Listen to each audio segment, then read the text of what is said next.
Liberty Tamil நேயர்களுக்கு வணக்கம். இன்றைய நேர்காணலில் நாம் சந்திக்கிருப்பவர் ஓய்வு பெற்ற ஐஏஎஸ் அதிகாரி திரு பாலச்சந்திரன் ஐஏஎஸ் அவர்கள். வணக்கம் சார். வணக்கம் அஜீஸ். வணக்கம். பாட்டாளி மக்கள் கட்சி வருகிற 24ஆம் தேதி அந்த 10.5% உள் இடஒதுக்கீடு குறித்து ஒரு ஆர்ப்பாட்டத்தை தமிழ்நாடு முழுவதும் உள்ள அந்த மாவட்ட தலைநகரங்களில் நடத்துகிறதா இருக்கிறாங்க. இது தொடர்பான விமர்சனங்கள் அடுத்தடுத்து வருது. அதாவது ஏற்கனவே குறித்த எடப்பாடி அவர்களுடைய இடஒதுக்கீடு நிராகரிக்கப்பட்டிருக்குன்னு சொல்கிறாங்க. சரியான தரவுகளோடு நீங்கள் நீதிமன்றம் போனீங்கன்னா இடஒதுக்கீடு கிடைக்கும் அப்படின்னு சொல்லி ராமதாஸ் அவர்கள் சொல்கிறாரு. மாநில அரசுக்கு ஒரு அழுத்தம் கொடுக்குறாரு. அதை முன்வைத்து தான் இந்த ஆர்ப்பாட்டத்தை அவர் நடத்துகிறாரு அப்படின்னு பார்க்கலாமா? உங்களுடைய பார்வை என்ன சார்? இது ஒரு எலெக்ஷன் ஸ்ட்ராட்டஜி, வேற ஒன்றும் கிடையாது. 26 எலெக்ஷன் வருது, இப்போ 24 முடிய போகுது. இப்போ இருந்தே பரபரப்பை கிளப்பலான்னு அன்னைக்கு இந்த ரிசர்வேஷன் கொடுத்ததே போதிய தரவுகள் இல்லாம தான் கொடுத்தாங்கன்னு சொல்லி இவருக்கும் தெரிஞ்சிருக்கும். ஆத்திரகோலம் அவசரகோலமா தான் இது உள்ளிட ஒதுக்கீடு கொடுத்தாங்க. எதுக்காக கொடுத்தாங்கன்னா, இவருக்கு அன்னைக்கு 2 பேர் இருந்தாங்க. ஒருங்கிணைப்பாளர் இருந்தது ஓபிஎஸ். அப்ப இவருக்கு தான் தண்ணீரற்ற தலைவராக வரணும்னு ஏபிஎஸ்க்கு ஆசை. அது நேச்சுரலான டிசைர். எந்த ஒரு அரசியல் கட்சியிலையும் தான் தண்ணீரற்ற தலைவராக வரணும், ஒரே தலைவனாக இருக்குன்னு சொல்லி ஆசைப்படுறது தவறு இல்லை. ஆனா அதுக்கு அவர் கையாண்ட வழிமுறை தவறு. அதான் இவங்க 2 பேரும் வேற வேற கம்யூனிட்டி சேர்ந்தவங்க, ஓபிஎஸும் ஏபிஎஸும். இந்த உள்ளிட ஒதுக்கீடு கொடுப்பதன் மூலம் ஏபிஎஸ் வன்னியர்களுடைய ஆதரவை தனக்கானதாக ஆக்கி கொண்டார், பாமகவோட சேர்ந்து. ஏன்னா இவர் வட தமிழ்நாட்டை சேர்ந்தவர், மேற்கு பகுதி, அது more towards the northern side of Tamil Nadu. அப்போ அதை தனக்குன்னு சொல்லி ஆக்கிக்கிட்டாரு அப்படிங்கிறது உண்மை. அந்த தேர்தல் ரிசல்ட் பாருங்க, உடனடியாக முக்குளத்தோர் நம்மளை இவங்க வஞ்சிக்கிறாங்க, இந்த ஆள் இருந்து என்ன பிரயோஜனம், ஓபிஎஸ் இருந்து என்ன பிரயோஜனம்னு சொல்லிட்டு இவங்களுக்கு அந்த பக்கம் கம்ப்ளீட்டா தோத்து போயிட்டாங்க. அப்ப அவருக்கு 2 நோக்கம் நிறைவேறிடுச்சு. ஏபிஎஸ்க்கு நம்முடைய வெற்றியையும் உறுதிப்படுத்தி விட்டோம், நம்முடைய ஆதரவாளர்களுடைய வெற்றியும் உறுதிப்படுத்தி விட்டோம், ஓபிஎஸ் உடைய செல்வாக்கை குறைத்து விட்டோம் அப்படின்னு சொல்லி 2 நோக்கம் நிறைவேறிச்சு இவருக்கு. ஆனா 2 நோக்கத்துல இதுல ஃபெயிலியர் ஆச்சு. என்னாச்சு? இதன் மூலம் அதிமுக வீக் ஆயிடுச்சு, அதனுடைய பலம் போச்சு. அதையும் தவிர தமிழகத்துக்கு இப்படிப்பட்ட உள்ளிட ஒதுக்கீடு ரொம்ப ரொம்ப விரோதம், தமிழக நலனுக்கு விரோதமானது. இவர் தமிழ்நாட்டுக்கும் இதுல பெரிய துரோகம் பண்ணிட்டார். எதனால இது விரோதமானதுன்னு நான் சொல்றேன்னா, அருந்ததியருக்கு உள்ளிட ஒதுக்கீடு ஏன் கொடுத்தாரு கலைஞர்? பெரும்பான்மையாக உள்ள 3 கம்யூனிட்டிஸ், இதுல பட்டியலில் சேர்ந்தவங்கள பள்ளர், பறையர், அருந்ததியர்ல பள்ளர் பறையருக்கு கிடைக்கிற அளவுக்கான வாய்ப்புகள் அருந்ததியருக்கு கிடைக்கல. ஏன்னா அவங்க 2 பேரையும் விட இவங்க பேக்வர்டா இருந்தாங்க. கல்வியில எல்லாம் ரொம்ப சமூக நிலையிலும் கல்வியிலும் socially and educationally more backward. இவங்களை விட பள்ளர் கம்யூனிட்டியோட பறையர் கம்யூனிட்டியோட மோர் பேக்வர்ட் இருந்தாங்க. அப்ப அவங்களுக்கு உள்ளிட ஒதுக்கீடு கொடுத்தாலும் அவங்க வர்றதுக்கான சந்தர்ப்பமே கிடையாது. அதனால உள்ளிட ஒதுக்கீடு கொடுத்தாரு. அதை சுப்ரீம் கோர்ட் அப்ரூவ் பண்ணிருக்கு. இன்னைக்கு இந்த சுப்ரீம் கோர்ட் கொடுத்த தீர்ப்புல தரவு சரியா இல்லைங்கிறது மட்டும் சொல்லல, தரவுகளோட வாங்கினீங்க அப்படிங்கிறதோட நிப்பாட்டிகள்ல இன்னொன்னு சொல்லியிருக்காங்க. உள்ளிட ஒதுக்கீடு என்பது வாய்ப்புகள் மிக மிக குறைவாக பெறுபவர்களுக்கு தான் பரிசீலிக்க வேண்டும். எப்படி அருந்ததியருக்கு பரிசீலிச்சாங்களோ அது மாதிரி பரிசீலிக்கணும். ஆனா இவங்க இன்னைக்கு முக்குலத்தோரோ அல்லது வன்னியரோ உள்ளிட ஒதுக்கீடு கேட்டாங்கன்னா, அப்ப they will take the lion's share, they will grab the lion's share. ஏற்கனவே அவங்க 2 பேர் இதே இல்லாம இருக்காங்களா? ஏன் பாப்புலேஷன் கிரைட்டீரியில கொடுக்குன்னு சொல்லி சொன்னா, இப்ப மொத்த இதே ரிசர்வேஷன் எவ்வளவு? 69%. மொத்த ரிசர்வேஷன் அந்த 69% எல்லாருமே பாப்புலேஷன் கிரைட்டீரியில கேட்டாங்கன்னா, தமிழ்நாட்டில் ஏறக்குறைய 90 விழுக்காடுக்கு மேல உள்ள மக்கள் ரிசர்வேஷன் பெனிஃபிட் பெற்று 90ன்னு வச்சுக்கோம். 90க்கு நீங்க 69% தான் கொடுத்துருக்கும் போது, இப்ப 90ல நான் வன்னியர், எனக்கு மொத்தமே அதுல 10.5% இருக்கு, அதனால எனக்கு இதுல 10.5% வேணும்னு கேட்டா, முக்குலத்தோர் அது மாதிரி கேட்டா, நாடார் கேட்டா, நாயுடு கேட்டா, அப்ப 69% தான் ரிசர்வேஷன் போது 90%க்கு எங்க போவாங்க? இதே டிமாண்டே அர்த்தம் இல்லாதுங்கிறது ராமதாஸ் ஐயாவுக்கும் தெரியும், அவருக்கு தெரியாத வருமா? இந்த தடவை எலெக்ஷனுக்காக வேண்டி மறுபடியும் இதை பயன்படுத்துறாங்க, அவ்வளவுதான். ராமதாஸ் அவர்களுடைய அறிக்கையில உரிய தரவுகளோடு நீதிமன்றம் இந்த இடஒதுக்கீடை கொடுக்கலாம் அப்படின்னு சொல்லி 1000 நாள் ஆச்சு. ஸ்டாலின் அவர்கள் வாக்குறுதி கொடுத்தாரு இதை. ஆனா இவ்வளவு பெரிய துரோகத்தை வன்னியர்களுக்கு பண்றாரு. சரி, அதையும் 1000வது நாள் கொண்டாடுற வரைக்கும் இருக்காரு, சும்மா இருக்காரு? 300 நாள் ஆனோடனே கேட்க வேண்டியதானே, 400 நாள் ஆனோடனே கேட்க வேண்டியதானே. இன்னொன்னு, போதிய தரவுகளோடு கொண்டு வந்தால் உள்ளிட ஒதுக்கீட்டை பரிசீலிக்கலாம்னு சொன்னாங்க. அந்த தரவுகள் இவங்க என்ன சொல்லுவாங்க? வன்னியர்களுடைய பாப்புலேஷன் இவ்வளவு இருக்கு, இந்த இடஒதுக்கீட்டுல அவங்க இத்தனை % இருக்காங்க அப்படின்னு சொல்லி சொன்னா உடனே இவங்களுக்கு கொடுங்கன்னு சொல்லி சுப்ரீம் கோர்ட் சொல்ல போதா? நிச்சயமாக சொல்லாது. நான் வெல்ஃபேர் மினிஸ்ட்ரியில டெபுட்டி செக்ரட்டரியா டைரக்டரா வேலை பார்த்திருக்கேன். ஷெட்யூல் காஸ்ட் டெவலப்மெண்ட் டிவிஷன்ல இருந்த போது ரிவிஷன் ஆஃப் கம்யூனிட்டிஸ் அந்த செல்லுடைய டைரக்டர் ஸ்ரீவத்சா என்னுடைய நெருங்கிய நண்பர். பக்கத்து ரூம்ல உட்காந்துருக்கோம். மணிக்கணக்கா எங்கிட்ட விவாதிச்சிருக்காரு. நிச்சயமாக உச்ச நீதிமன்றம் வன்னியருக்கும் முக்குலத்தோருக்கும் உள்ளிட ஒதுக்கீட ஆதரிக்காது, கொடுக்காது. Take it from me. இன்னொன்னு, போதிய தரவுகள் இல்லாத அதனாலதான் அது மறுக்கப்பட்டதுன்னா, அப்ப ராமதாஸ் ஐயாவுக்கு அன்னைக்கு தெரியாத போதிய தரவுகள் இல்லைன்னு எதுக்கு அந்த சட்டத்தை வந்து அவர் அனுமதிச்சாரு? அப்ப எலெக்ஷனுக்காகத்தான். ராமதாஸ் ஐயா ஸ்கோர்ட் வித் 1 years. உங்களுக்கும் பாத்தீங்களா 10.5 விழுக்காடு நான் கொண்டு வந்துட்டேன் அப்படின்னு சொல்லி ஹீ ஸ்கோர்ட். இவர் EPS scored with his internal politics of the party. OPS செயலற்றவர் ஆக்கி விட்டேன் பார்த்தீங்களா அப்படின்னு. ஆனா கடைசியில் என்னாச்சு? ஒண்ணுமே நடக்கல. அந்த எலெக்ஷன்ல பலன் கிடைச்சது, இவருக்கும் ராமதாஸ் ஐயாவுக்கும் கிடைச்சது, இபிஎஸ்க்கும் கிடைச்சது அந்த எலெக்ஷன்ல. அதுக்கப்புறம் திரு திராவிட முன்னேற்ற கழகம் இதுல வந்து ஒரு முடிவு எடுக்க மாட்டாங்க. அதையும் நான் இப்ப உங்ககிட்ட சொல்றேன். இது வந்து கமிட்டிங் சூசைட். இப்படி ஒரு முடிவு எடுக்கிறது, சட்டம் போட்டிருக்கு, அந்த சட்டத்தை சரி பண்ணு சொல்லி அவங்க முடிவு எடுக்க மாட்டாங்க. ஏன்னா அவங்க எல்லாருக்குமான அரசு இந்த அரசு வந்து. அப்ப இதனோட இம்பாக்ட் என்னன்னு சொல்லி அவங்க ஸ்டடி பண்ணுவாங்க. தேவையில்லாத பிரச்சனைகள் வளரக்கூடாதுன்னு பார்ப்பாங்க. இன்னும் சொல்ல போனா இன்னும் சில இடங்கள் அந்நேரத்தை சில தரவுகள்லாம் வந்தது. 10.5 விழுக்காடு இவங்க இருக்காங்க, ஆனா இவங்க ரிசர்வேஷன்ல இவங்க போஸ்ட் வந்து 11 விழுக்காடுக்கு மேல இருக்குன்னு ஒரு தரவு வந்தது அந்நேரம். அப்ப இது அவங்களுக்கு ஹெல்ப் பண்ணுமா? இதுல இன்னொரு முக்கியமான விமர்சனம் பாமக மீது வைக்கக்கூடியது என்னன்னா, ஏற்கனவே இப்ப மாநில அரசு தான் கொடுத்தது, எடப்பாடி பழனிசாமி தான் கொடுத்தாரு. இவர் பாமக ராமதாஸ் வந்து மோடியுடைய ரொம்ப நெருக்கமா இருக்கக்கூடியவர். ஒரு மாநில அரசுக்கு என்ன அதிகாரம் இருக்கு? சாதிவாரி கணக்கெடுப்பு நடத்தக்கூடிய அதிகாரம் ஒன்றிய அரசு இருக்கு. அங்க அழுத்தம் கொடுக்காம இங்க ஆர்ப்பாட்டம் பண்ணி என்ன பயன் அப்படின்னு திமுக சார்ந்தவங்களை விமர்சனம் பண்றாங்க. அது எப்படி பாக்குறீங்க? இல்ல, சரியா தான் கேட்கறாங்க. அதாவது சாதிவாரி கணக்கெடுப்பு என்ன சொல்றாங்க, பீகார்ல பண்ணலையா, நீங்க ஏன் பண்ண மாட்டேங்கிறீங்கிறாங்க. அவன் பீகார்ல பண்ணதை கோர்ட் வந்து அந்த அடிப்படையில் நீங்க பண்ணக்கூடாதுன்னு சொல்லிட்டாங்களே, ரிசர்வேஷன் கொடுக்கக்கூடாதுன்னு சொல்லிட்டாங்களே. ஏன்னா சென்சஸ்ல வந்து இப்ப இவங்க ஜாதிவாரி கணக்கெடுப்பு நடத்துறதுல என்னென்ன இண்டிகேட்டர்ஸ் பேராமீட்டர்ஸ் எல்லாம் சேர்த்திருக்காங்கன்னு நமக்கு தெரியாது. சென்சஸ் வந்து it's a very definitive exercise. Socio economic educational criteria எல்லாமே சென்சஸ்ல வந்து ஃபில்அப் ஆகும் கேட்கப்படுகிற கேள்விகள்ல. அதுதான் கம்ப்ளீட் இது ரிசர்ச் சர்வே. அந்த சர்வே பண்ணதுக்கு அப்புறம் தான் ஒவ்வொரு கம்யூனிட்டிக்கும் எந்த அளவுக்கு எஜுகேஷனலி அவங்க இருக்காங்க, எந்த அளவுக்கு சோஷியலி இருக்காங்க, எந்த அளவுக்கு எக்கனாமிக்கலி இருக்காங்க, எல்லாமே தெரிய வரும். இட்ஸ் அ ஹோல்சம் எக்ஸசைஸ் அவங்க பண்றது. அதனாலதான் திரும்ப திரும்ப வந்து இவர் தமிழ்நாடு முதலமைச்சர் வந்து சொல்றாரு, நீங்க சென்ட்ரல் கவர்மெண்ட் வந்து பண்ண சொல்லுங்க. நான் இன்னொன்னு சொல்றேன், சென்ட்ரல் கவர்மெண்ட் வந்து ஏற்கனவே இந்த விவரங்கள்லாம் இருக்கு. ஏன்னா இதுக்கு முன்னாடி இப்ப எல்லா விவரங்களும் கேட்டு அவங்க என்ன நினைக்கிறாங்கன்னா, இந்த விவரங்கள்லாம் வெளியில வந்தா ஓபிசி டிமாண்ட் ஜாஸ்தியாயிரும். நீங்க எங்களுக்கு 27% மட்டும் கொடுத்து எங்களை கட்டுப்படுத்தி வச்சிருக்கீங்களே. இப்ப இதுல இன்னும் போய்கிட்டே இருந்தோம்னா பல விவரங்கள் உங்களுக்கு தெரியணும். அம்பேத்கர் வந்து ஷெட்யூல் காஸ்ட பத்தி மட்டும் பேசல, அப்படி இவங்க சொல்லிக்கலாம். அவர் ஷெட்யூல் காஸ்ட்ல பிறந்தாரு. ஷெட்யூல் காஸ்டுக்கு நேச்சுரலி அவர் மேல வந்து ஒரு உரிமை உண்டு, அதை யாராலும் மறுக்க முடியாது. அந்த பட்டியலத்தை சேர்ந்த ஒருத்தர் எங்க போனார்? அவர் அடைந்த கல்வி தரத்தில் அவர் அடைந்த தகுதியை இந்தியாவில் உள்ள எந்த அரசியல் தலைவரும் இன்று வரை அடையவில்லை. அப்படிப்பட்ட கல்வி தரத்தை அடைஞ்சாரு. So he is a very proud icon for scheduled caste. ஆனா அவர் தன்னை ஷெட்யூல் காஸ்டுக்குள்ள குறுக்கல, பேக்வர்டு கிளாஸஸ் எல்லாருக்காகவே பாடுபட்டாரு. அதனாலதான் சொன்னாரு, எஸ்சி எஸ்டியை வந்து பேக்வர்டு கிளாஸுக்குள்ள அவங்களுக்கு ஒரு கிளாசிபிகேஷன் இருக்கு. பட்டியலத்தை சேர்ந்தவர்கள், மலைவாழ் பழங்குடிகள், இவங்க 2 பேரை தவிர மற்ற எல்லாரும் என்ன சொன்னாரு, அதர் பேக்வர்டு கிளாஸஸ் ஓபிசி அப்படின்னு சொன்னாரு. அதுக்கு என்ன அர்த்தம்னா, எஸ்சி எஸ்டியும் பேக்வேர்டு, மற்றவங்களும் பேக்வேர்டு. பேக்வேர்டு கிளாஸஸ்க்குள்ள எஸ்சியை வந்து எஸ்சின்னு சொல்லி குறிப்பிட்டு சொல்றோம், எஸ்டியை எஸ்டின்னு குறிப்பிட்டு சொல்றோம். அப்படி குறிப்பிட்டு சொல்லாம பேக்வேர்டா இருக்க எல்லாரையுமே அதர் பேக்வேர்டு கிளாஸஸ் கேட்கிறாரு. அவர் கேட்ட பாப்புலேஷன் பெர்சன்டேஜ்ங்கிறது வந்து அந்த இது ரிசர்வேஷன் பாப்புலேஷன் பெர்சன்டேஜோட ஈக்குவலா இருக்கணும். பல பேருக்கு அது என்னன்னு சரி தெரியாது. சுதந்திரம் அடைஞ்ச போது ரிசர்வேஷன் முதல்ல எஸ்சி எஸ்டி கொண்டு வந்த போது அந்த ஃபர்ஸ்ட் சென்சஸ் எந்த பாப்புலேஷனுடைய பேசிஸ்ல அவங்க வந்து ரிசர்வேஷன் கொண்டு வந்தாங்களோ அந்நியாரம் எஸ்சி வந்து 15% இருந்தாங்க இந்தியாவுடைய பாப்புலேஷன். எஸ்டி வந்து மலைவாழ் பழங்குடி மக்கள் வந்து 7.5% இருந்தாங்க. அதனால அவங்களுக்கு 15%, இவங்களுக்கு 7.5% கொடுத்தாங்க.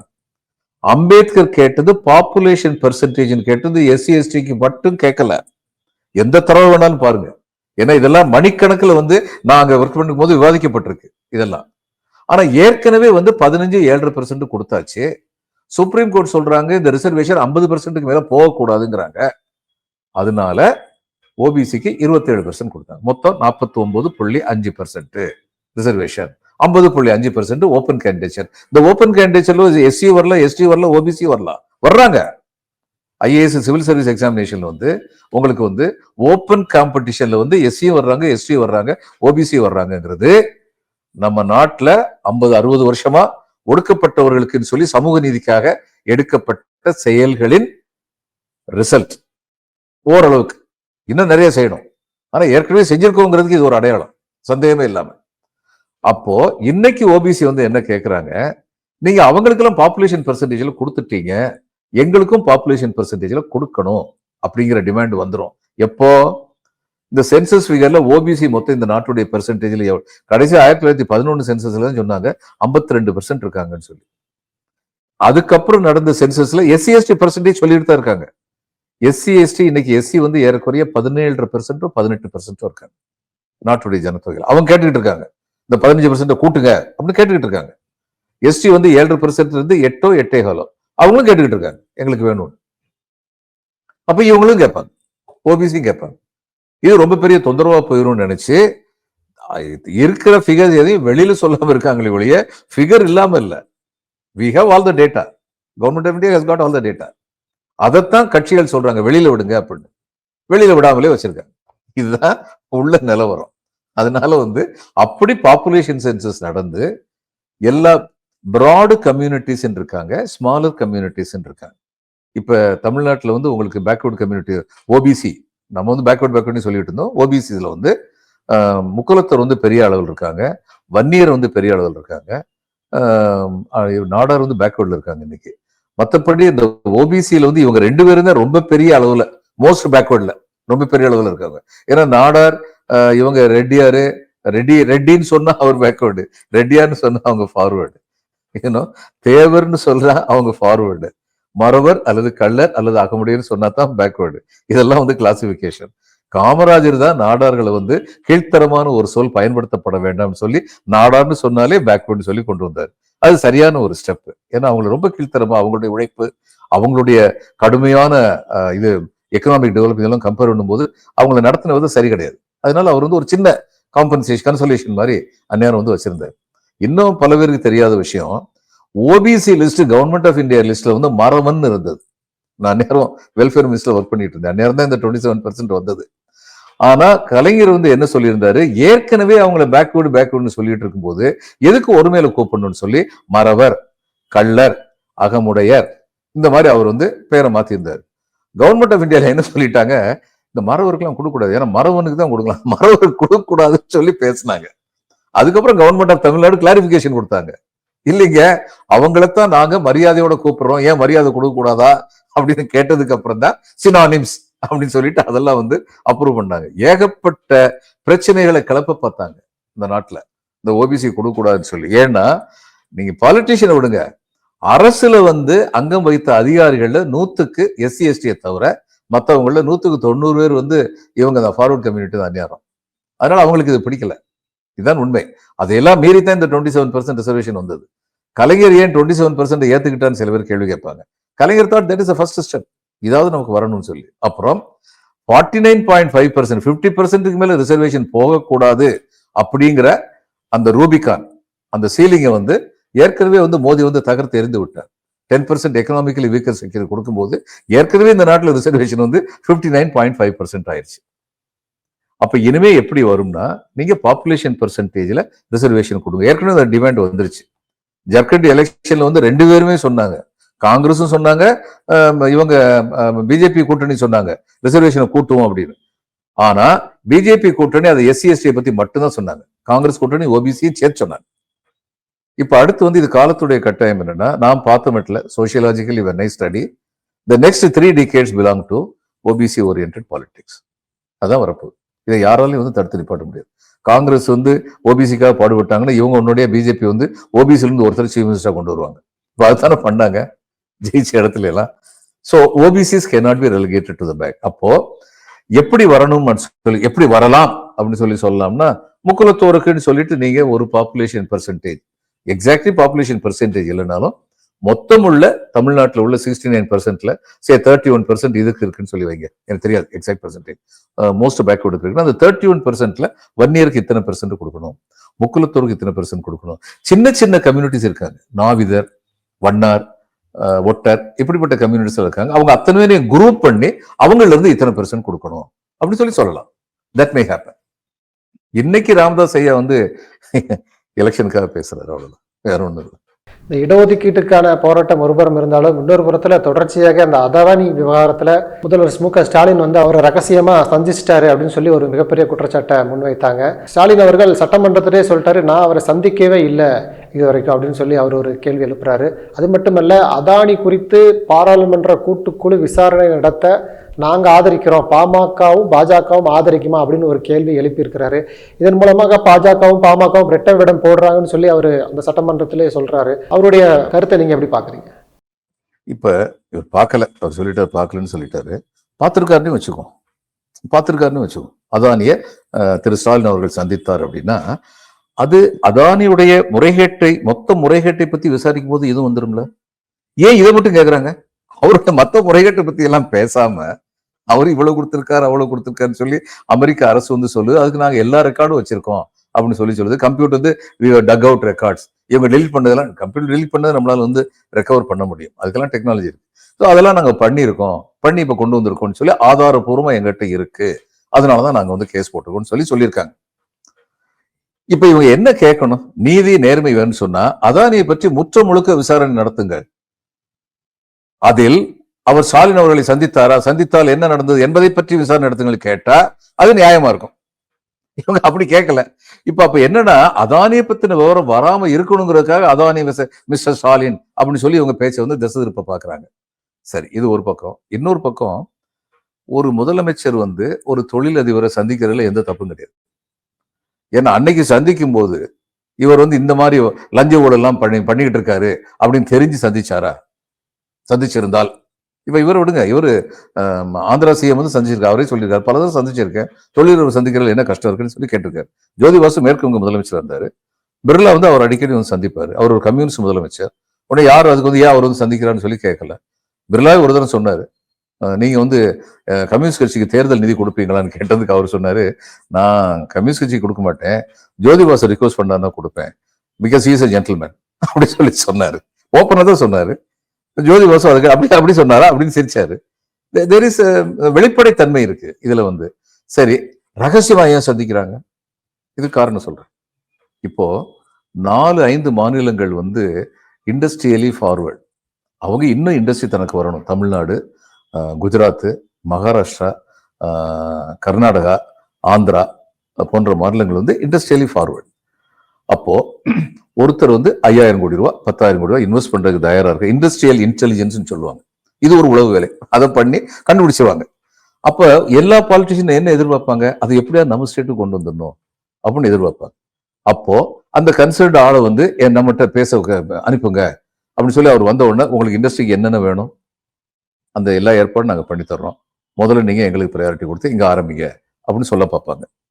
அப்படித்தான் இது மம்தா பானர்ஜி வந்து இதை விரட்டும் போது, டாட்டாவுடைய கார் ஸ்கீம் வந்து விரட்டும் போது, குஜராத்ல சத்தம் போடாம மோடி வந்து வேலை பார்த்தாரு, இவர் அங்க போயிட்டார். மகாராஷ்டிராவுக்கு போல ரத்தன் டாட்டா, குஜராத்துக்கு தான் போனார். காரணம் இதுதான். ஒரு தடவை வந்து இவர் வந்து சொன்னாரு, சரத்பவார் வந்து சொன்னாரு, நான் கொஞ்சம் அஜாக்கிரதையா இருந்திருந்தேன்னா இந்த மகாராஷ்டிரா உள்ள மோட்டார் இண்டஸ்ட்ரி அத்தனையும் தமிழ்நாட்டுக்கு போயிருக்கோம், Tamil Nadu has already become Detroit of India அப்படின்னாரு.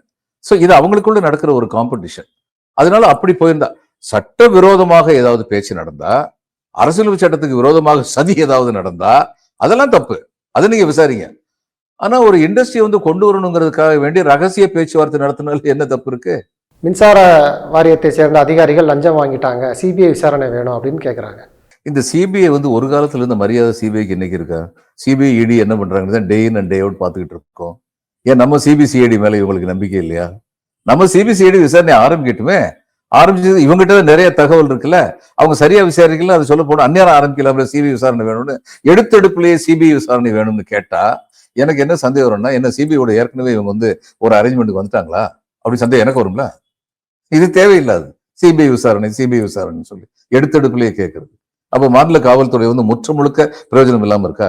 இவங்க பெர்ஃபெக்டா இருக்காங்கன்னு நான் சொல்லல, அதே மாதிரி சிபிஐயும் பெர்ஃபெக்டா இல்லாம இருக்கு. இன்னைக்கு நமக்கு உள்ள பிரச்சனை என்னன்னா, தேசிய அளவில் பொல்யூஷன் வந்துருச்சு, எல்லா இடத்துலயும் பொல்யூஷன் வந்துருச்சு, இது உண்மை. அதனால மக்கள் விழிப்போடு இருக்கிற வரைக்கும் தான் ஜனநாயகம் வந்து உயிர்ப்போடு இருக்கும். அவ்வளவுதான். நன்றி சார். நிறைய நல்ல பயனுள்ள தகவல்களை நேயர்களுக்கு சொல்லியிருக்கீங்க. உங்களுடைய நேரத்துக்கு மிக்க நன்றி சார். வணக்கம் அசீஸ். வணக்கம்.